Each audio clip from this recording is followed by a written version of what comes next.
Good morning and a warm welcome to all the participants to the short-term course on Inclusive Learning Environment, jointly organized by Inter-University Center for Disability Studies, Mahatma Gandhi University and MES Pillai College of Education and Research, Chembur.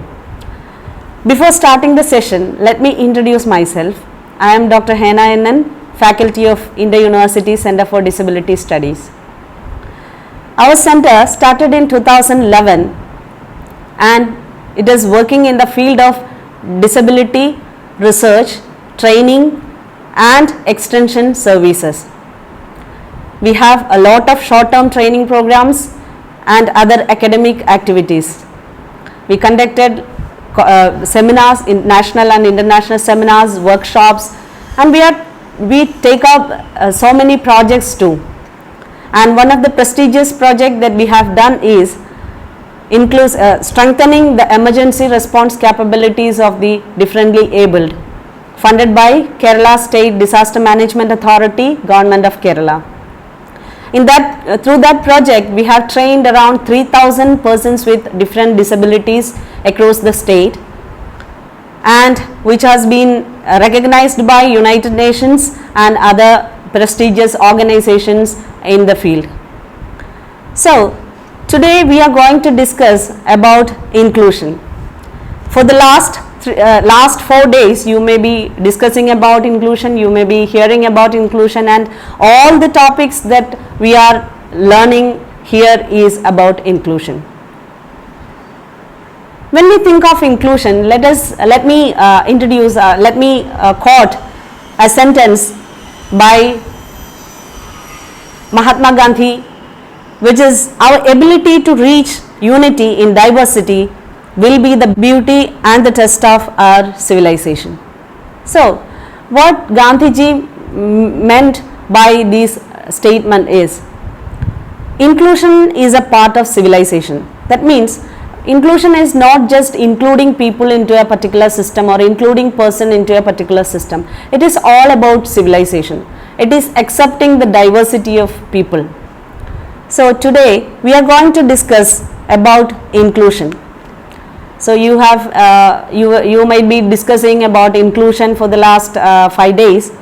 So the basic concepts of inclusion you must be familiar with.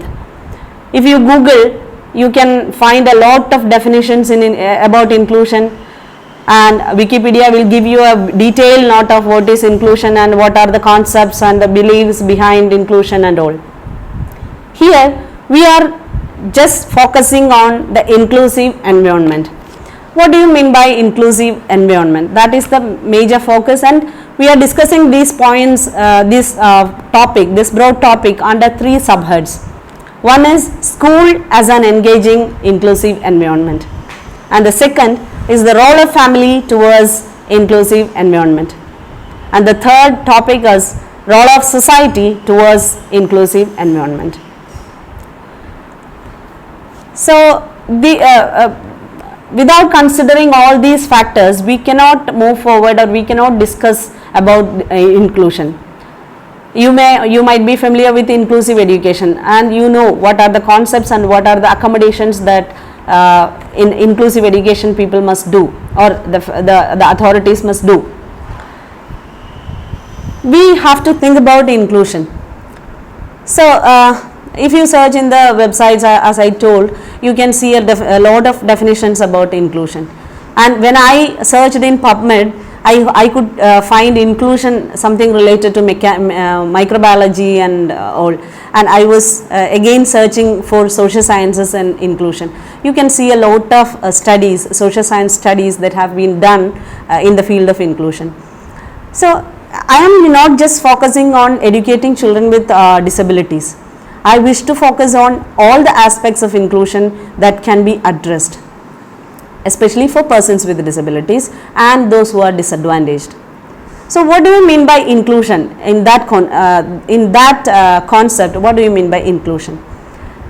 Cambridge English Dictionary says that the idea that everyone should be able to use the same facilities, take part in the same activities and enjoy the same experiences, including people who have a disability or other disadvantage.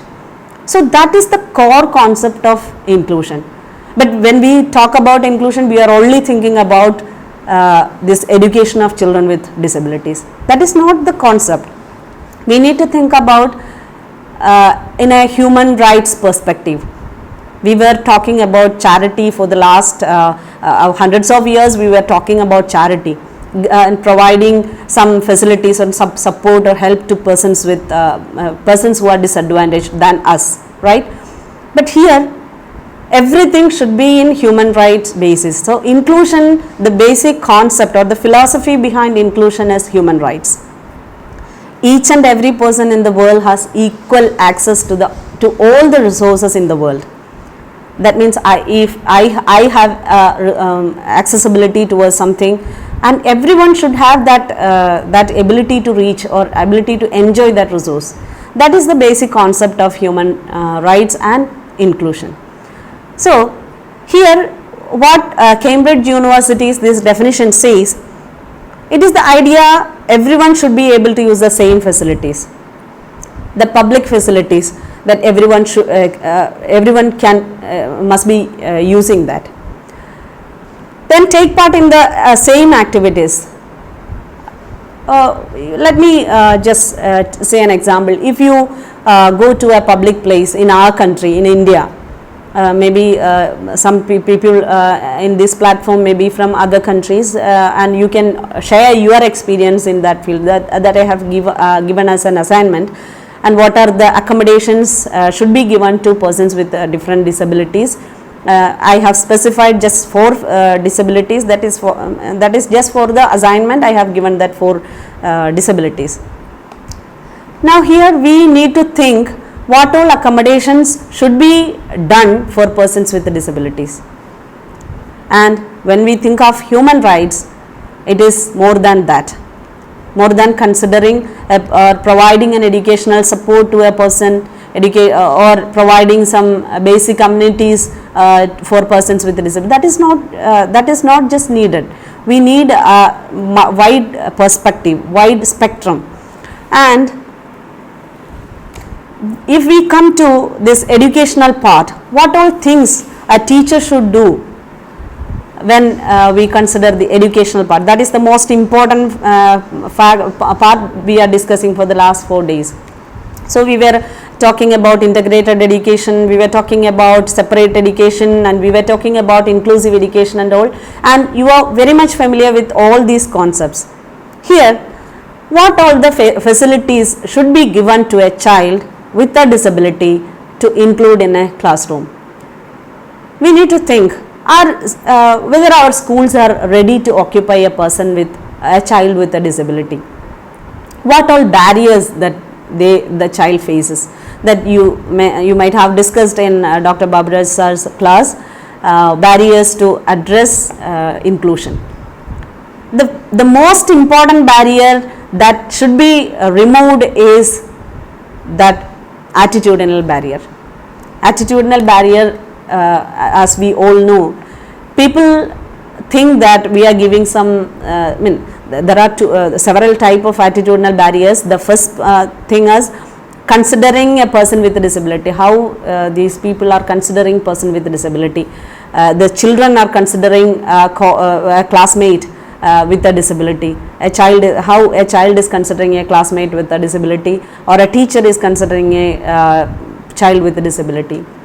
There are 2 options. One, you can be rude to that child. That means you can avoid, you can be very rude to that child. That is a type of problem that we need to address. But more than that, the real problem a child faces is that what we call that sympathy that he receives from a classmate, or a care or additional care that you receive from a classmate. So when you think about a child with a disability, if you provide additional support or sympathy to a person, a child, other than a much more care than their classmates receives, how do you feel if we are in that particular place? So we need to think empathetically. If we are in that particular place, how will we feel about such a situation? a child with a disability and he is not having having any problem with his IQ can have such issues. And even for children with subnormal IQ also face such sympathy can be a very difficult thing for them. So a teacher's role is to provide secure and positive classroom environment. A teacher must educate their parents, this child with disabilities and the other students in the classroom how to deal with a child with a disability. Before that, let us think of the roles of a special teacher or a teacher, not a special teacher, that we are talking about inclusion. Special education, we have already we says that it is an outdated curriculum or an outdated method of teaching, but there are controversies in that particular idea that special education must be provided for some children who are really in need. We need to think about it, why we are saying that special education is needed. See, that let us discuss that point later. Now let us think about a teacher, what are things or what are the role of a teacher to address the issues of a child with a disability. The first thing of course is about their curriculum. So develop and implement weekly lesson plan. That is the one most important work a teacher should do, that facilitate the participation and learning of all the students. We must think about all the students. We says that average IQ of a student is 100, but that concept is different because you might be familiar with the Flynn effect. And each generation the IQ of the people is increasing, so that the older IQ test cannot be used for assessing persons with persons for their IQ. A new version should be used. If we use an older version of a IQ test, it cannot be yield a valid result. So we must think of the normal IQ of the classroom. We suppose that it is 100. So there what does it mean? It is normal. That means if we consider 100 students, most of the students, like 95% of the students, can be in that 100 IQ. And what is about rest of that 5%? So inclusion is including each and every child. Even that 5%, even one child is having a less IQ should be included, and the curriculum should be tailor-made for that particular student. So it should facilitate the participation and learning of all the students. That is one of the concept. And monitor and evaluate the progress of all students. That is the another important factor of a teacher should do. He or she should monitor their progress, evaluate their performance. So the role of teacher, that we were discussing, monitor and evaluate the progress of all students. So that we must think of idea, that is Individuals with Disabilities Act, which is a federal law that we are all familiar with. The persons who are in the field of disability and rehabilitation is familiar with idea. It requires students to be educated in the least restrictive environment. They must receive an education with support set forth in their individual education plan, which is different for each student. So the role of a teacher is to prepare particular education plan for each and every student and monitor and evaluate their progress. And the third point, which is the most important thing, is communication. Communication of the teacher with the student, parents and guardians. That is very crucial to ensure inclusion of a child in a classroom.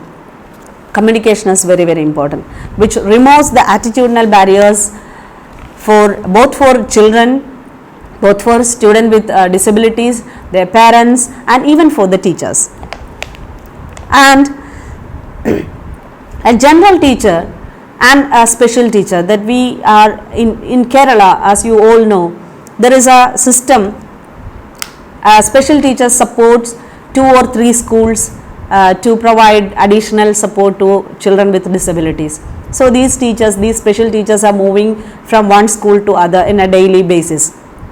So the general teacher should meet the special teacher on a regular basis to ensure and provide proper information about that particular student in the classroom. That is one of the most important work a teacher should do to ensure an inclusive environment for a child with special needs. And the teacher should give information to a special teacher to make necessary modifications for to encourage his learning, and to make adaptations to be developed and implemented. So this is one of the role of general teacher in a inclusive classroom. And this teacher should work collaboratively with the special teacher.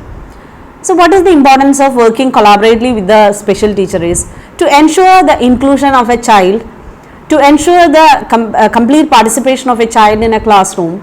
A teacher should follow the instructions of a special teacher. Sometimes you have to repeat a topic to ensure the learning of each and every student. If before that you have to think about the classroom setup, how a classroom is setting up for a special child. Special child should give a special care, additional care and support to ensure his inclusion. So we are supporting the child. And work collaboratively, that we discuss with special education teacher to assist in development of a support plan that meets the needs of all students in the classroom.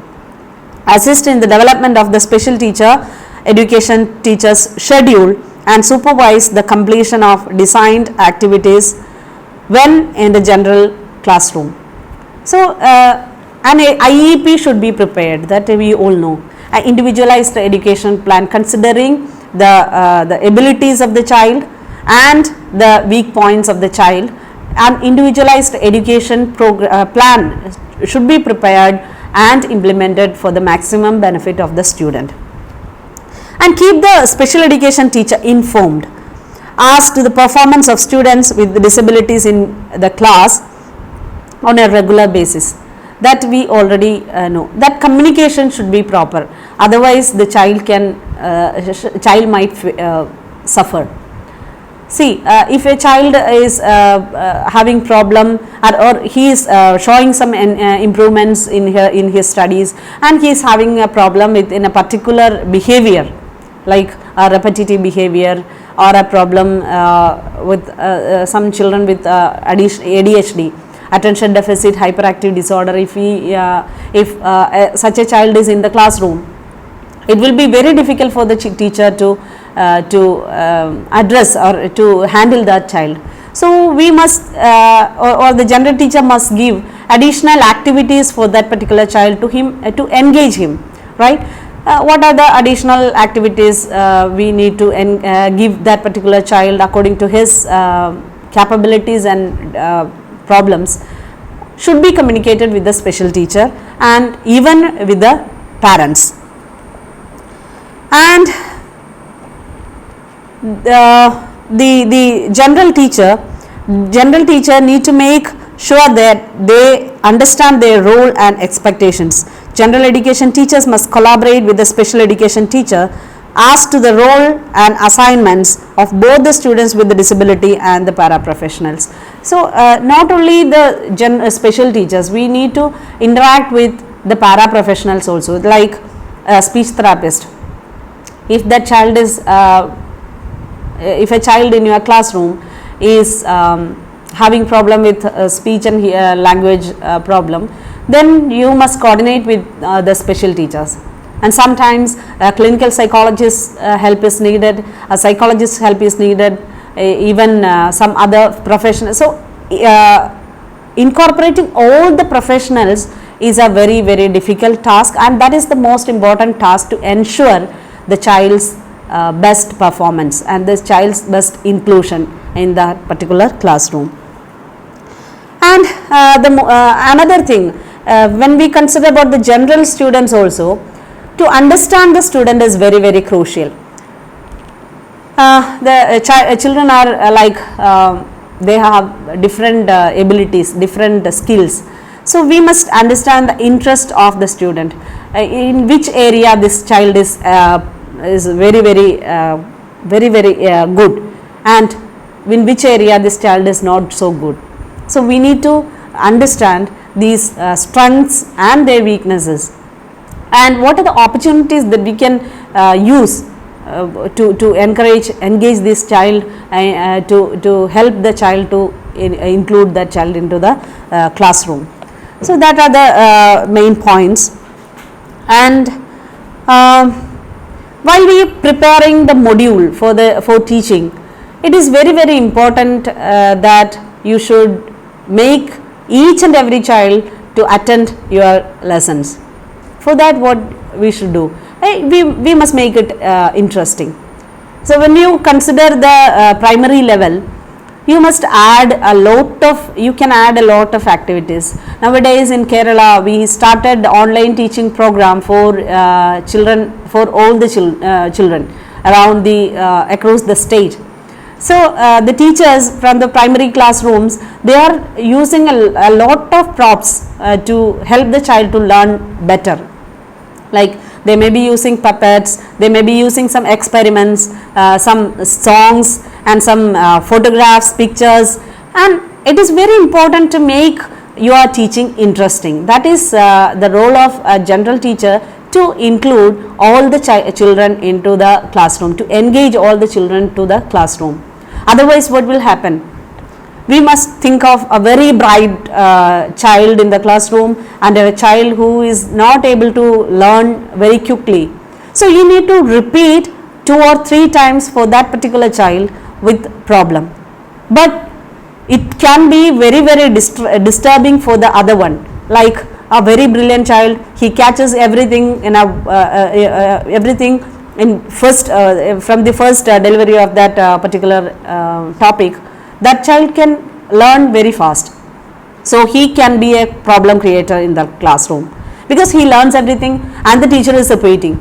So that problem, that issue came in the discussions in social media here while teaching this first standard students, why these teachers are using so many activities, so many facial expressions, and they are talking to the child with a like they are so very, very kids like that. But actually that curriculum is prepared considering all the children, considering children with special needs too, so that it should be very, very interesting. So the children must be listening to you, otherwise the class may not be effective.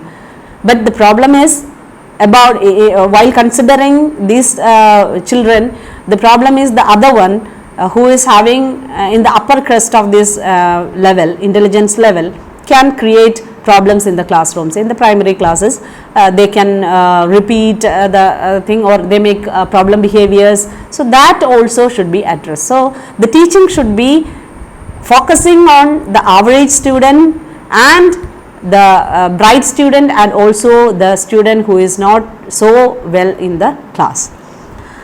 And that is how the teacher should prepare individualized education plan. So you must give additional tasks to a child, a bright child or a genius child in the class, and you should repeat the class to a child with a disability.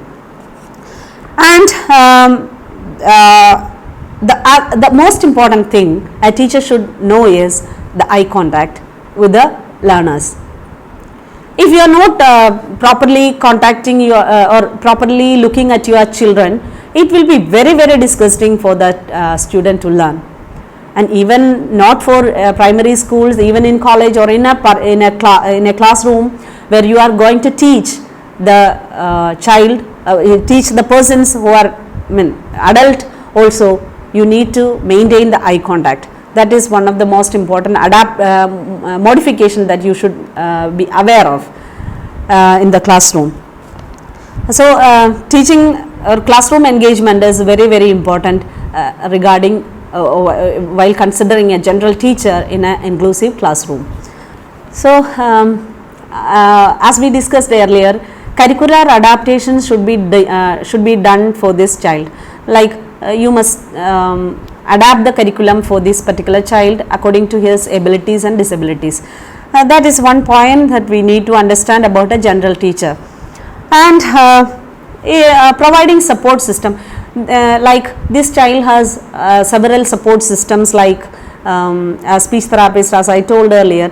Speech therapist may be providing some support to this child, and other medications. Some children may be taking medications, and that medication itself can have can cause problems for this child's learning. Like some child may feel sleepy in the classroom, and some child cannot attend properly in the classroom. Maybe it's all due to medications. So a teacher should be very well aware of the child's medical condition, physical condition, and also his intellectual level, and she should adapt the curriculum particularly for this particular child. That means a teacher's role is very, very crucial in developing an individualized education plan, considering each and every child's capabilities and problems. So here we need to check whether the medication affects the child, adversely affect the child in her learning. Whether the child is feeling sleepy, so that the parent can be informed as if possible the medication can be changed. So parents may not be aware if a child is sent to the school how this child is behaving. The parents may not be much aware. So you must communicate with the parent and tell that this medication is not needed for your child, or you must talk to your doctor and change the medication because she cannot or he cannot attend the class properly. This is also a role of a teacher. So a teacher's role is not as just teaching what you have learned. Many of the teachers does that in earlier times, but now the concept is totally changing, considering each and every child in the classroom, and you should provide support systems to each and every child in the classroom. And other ways, what are the other ways to teach the child with a problem? Think of most probably teachers think that I am the person who is much educated than the teacher, the students in the class, but sometimes it may not be true. Sometimes the child can learn better from his friend. So a buddy system or peer tutoring can be promoted. How can it be promoted, or how can we tell the students to teach their classmate? Sorry. So buddy system as a system is another way of developing social skills in children with special needs.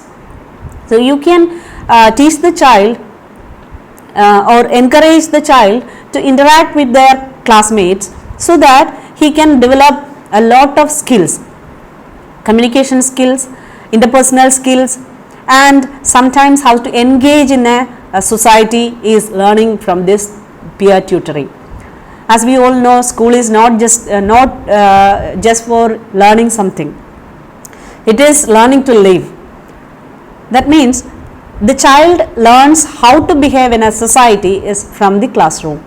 So this peer tutoring is very, very important, and that can also be used to teach the child the portions that child should learn. Sometimes a buddy can teach better than you as a teacher. So, and the most important point a teacher should follow is, you should never ever make hurtful remarks to your child. That we all know. As a teacher, we are not supposed to hurt the dignity of a child. I will tell an example from my own personal life. One day my child, I have a boy, he is 6 years old, and once what happened is he had a pain in his arm, so I took him to a hospital. a nearby hospital, which is the medical college here. So my friend was there, so I thought I rang him and I took him to the hospital. And while reaching to the hospital, I have seen there were 3 or 4 medical students were there, PG students who were attending the children, attending the patients. It is out not the OP time. It was around 7 p.m. in the night. So when we entered in the room, there were 2 or 3 medical students were there. While seeing my child, these doctors were very happy, and he asked, the one of the doctor asked to him, "Hello, what is your name?" So he said, "My name is Ishan." "Okay, Ishan, why are you here?" So he said, "So doctor, I have a pain in my arm." So doctor said, "What happened?" "I fell down in the morning, and from that time itself I had this pain, but it was not much." And he was explaining everything. And the doctor said, "Why did you come to this government hospital?" First he asked, "How did you come to hospital?" And he said, "My mom drove me to here in our own car." And the doctor said, "No, a person is having a car. Why should you come to government hospitals? Why don't you go to a private hospital?" And he replied, no, that car is not mine, it is my amma's." So he was so happy, and I was really surprised to hear that answer. And the doctors laughed. And later the doctor asked, "What is your name, Ishan? Where are you studying, and in which standard you are studying?" So everything they were asking, and he was happily replying to each and every question. And hearing his talkative, he's a little talkative nature, and hearing this, the doctors were all laughing. Suddenly, and when I look into his face is getting so much worried. My son's face is getting worried, and later he turned round and hugged me, and he started to cry. And I was really shocked, and all the doctors were shocked, and they asked, "Why are you crying, Ishan?" I was also asking, "Why are you crying, Ishan?" And he said, "Amma, I was very seriously answering every question, but see, all the doctors are laughing at me. Why they are laughing at me?" I was really shocked to hear that answer. See, most of the time the adults think that these children are just children, and we are kidding them. We are always we have all the rights to kid with them. And actually the doctors were really shocked, and they said, "Sorry, Ishan, we didn't mean that. We are really sorry for that." And then after 10 or 15 minutes, he came back to normal. See, each and every child has their own dignity, and they think they are talking to you with they are communicating with you very seriously sometimes. So these incidents will help you to understand how these children are treating, or how these children are viewing the adults in their life. So we must be very considerative. We must respect them, not like the way you have to hold your hands and say "Vanakkam," not that. But you must respect their attitude, their beliefs, their thinking, their talking, and we should respond according to that behaviors. So you should not make hurtful remarks. That only is not needed. We need to address the dignity issues a child should face. We must all think about our life, the children in our life, how we are treating them. Do we respect their opinion? Do we think they are very, very important and their opinions matters? No, most of the adults will not do that. So as a teacher, this must be very, very important, because teachers are the pillars who make the child's behavior, child's dignity very, very strong. Now coming to another point, you must understand which area to be improved in a child's life. So that is another very important point we need to think. How much this child can improve? In many of the cases, a child can reach up to a maximum level is there. For for a particular child. So we must understand, we must evaluate what is the level of the child can reach. So and the areas which need improvement. In many of the houses we need that, we know that even those so called normal children are getting fed by the parents, even he crossed his age to fed himself, right, him or herself. I also sometimes does, because it will be very easy for us. Like I have a 2.5 years old girl also. So I usually, what I should do when I before coming to to job, what should I do? I'll just feeding him, telling that you eat. So if I give her, I have to invest my time too, right? That is a common issue. But you must teach your child to learn new skills, to eat themselves, to take care of themselves, to bath. If he crossed the age of 5 or 4 itself, he can teach how to bath and all.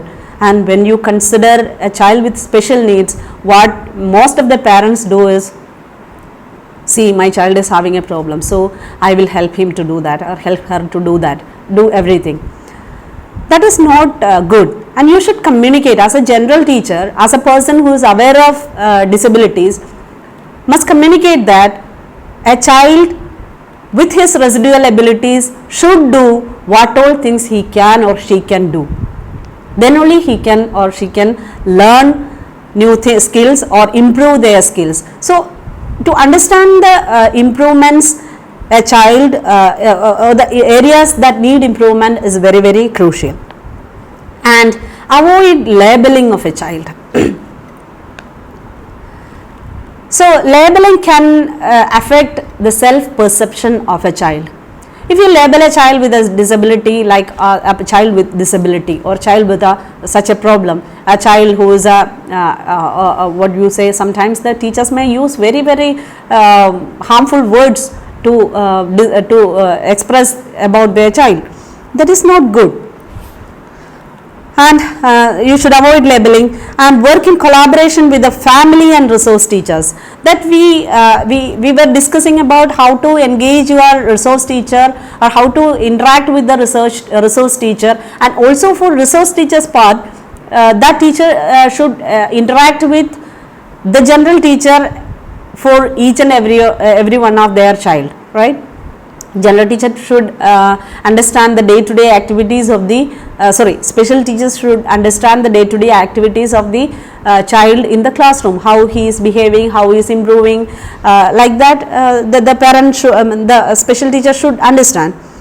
So work in collaboration with the parents. Sometimes teachers may think that parents are someone else. I mean, nowadays parents may not have time to take care of their child. For special children in families which is very poor or middle class families, if they have a child with a disability, they must be facing a lot of problem. They may not be able to support with a special care person in the home. So the parents should go to work and they have to take care of their child. It will be very, very difficult. So we need to understand and address all the issues the caregivers face related to a person with severe disabilities.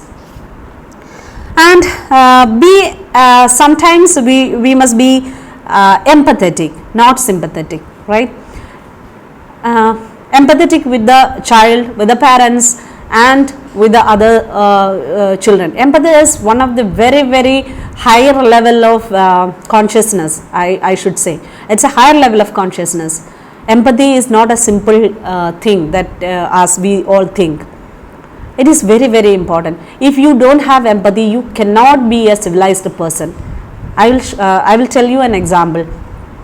If you are not placing yourself in someone else's shoes, you cannot understand the problems, the problems that the other person faces. So be empathetic to each and every child is very, very important. Now, do not compare the performances of children. In many of the classes, what happens is, in general school classrooms, what happens is these children are learning to get some marks. So they are fed up with the information, they are overloaded with the information. In some of the system also, educational system also like that, they are getting a lot of information, and I don't understand why this much of information is feeding to a child who is very younger age. That is not needed. A child should understand how to learn. That is the first thing he or she should learn, how to learn, so that that child can learn anything in the world. Most of the problem, most of the classrooms, what is happening is, you are giving a lot of information to the children, so that there is no need for the child to go and search. And even the psychologist says that you do not answer to a question to a child. If some child asks you a question, you never give a ready-made answer to that question. You must give additional questions to prompt him to answer. That is the best way to teach our child in the classroom. That is very important. And I learned all these things after after my children were born. My children is usually asking a lot of questions every day.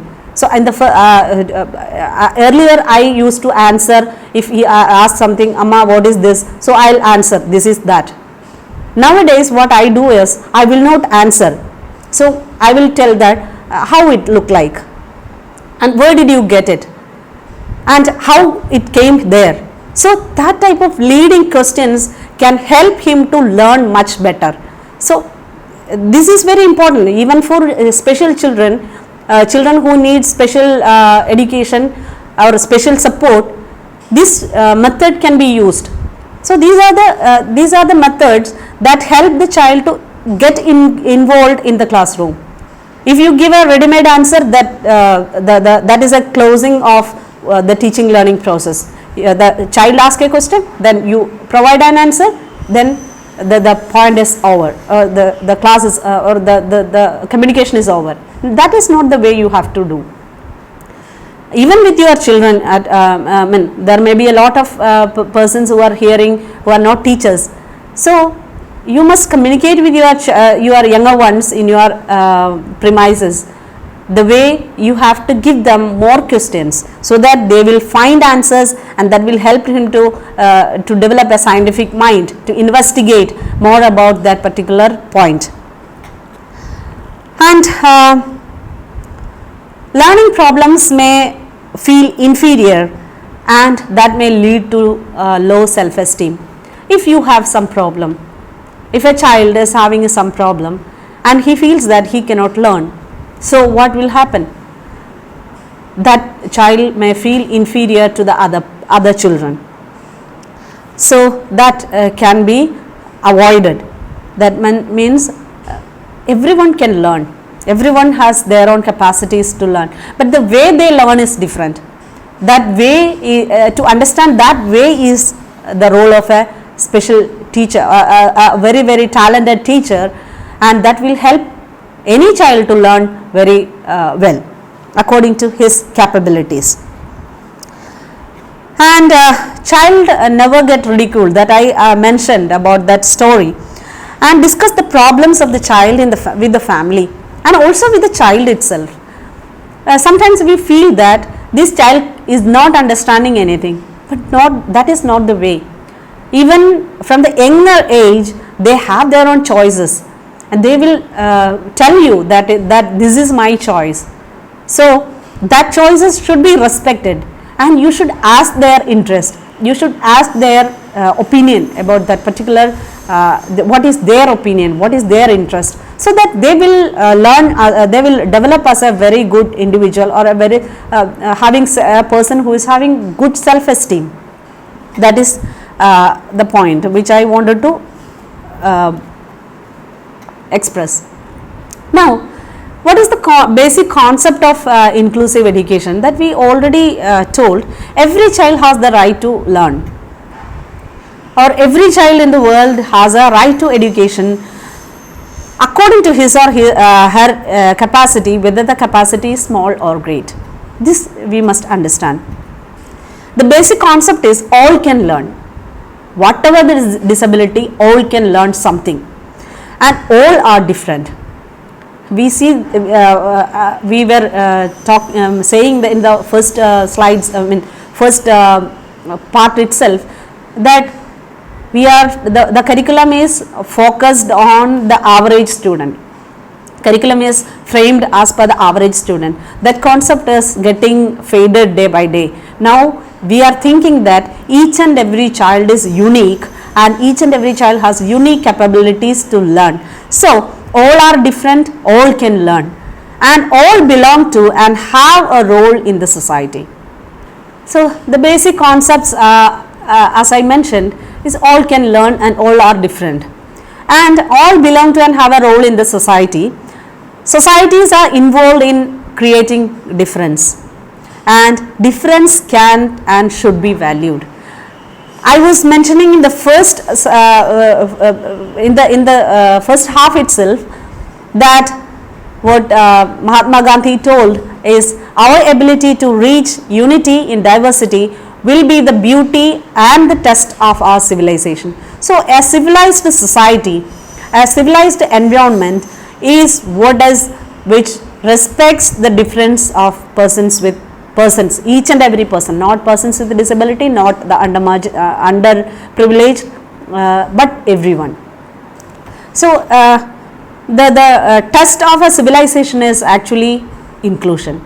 It is based on the human rights perspective, and in the classroom, as we all discussed, all the points that we discussed here is about the classroom, and the family also we were discussing in between the role of a family in helping a child to engage in a community to ensure the inclusion and complete participation of a particular person. So let us discuss what are the roles of families.